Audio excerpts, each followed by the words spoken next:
Sa totoo, Bibi, di ba kung man ako engineer, di man ako nagtutubod na, mapangsyon ako talaga yan. Natapo ito, engineer. Kung Didi. So pumping ang objeto ninda, so ali sa Agus River, ipapump pasiring sa mga umahan. Uta.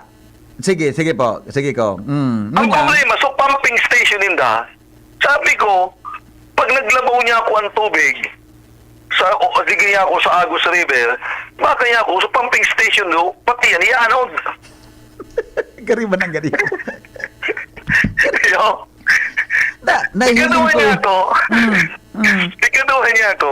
Ako niya ako engineer. Oo. Dahil mo niya ako makabot dumahan sa mga umahan. Okay, ikaduhan niya ako. Ay, hindi mo ako mga paraumang ini.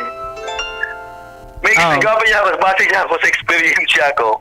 Yung panahon pa rin dating Congressman Gonzales. Opo. Pag-arog niya ako kaning mga bayad, kay Puan may pump, kay Puan ang todo.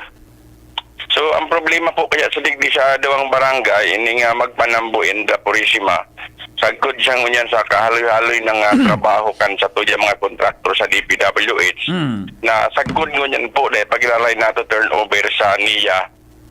So, ang problema po, nahiling may, duman mismo sa mga kuyan sa mga intake kan sa indang mga makina, duman sa palaog na tubig. Okay. So, apoy ra po gayan. May mga unfinished project man duman sa mga canalization. Opo.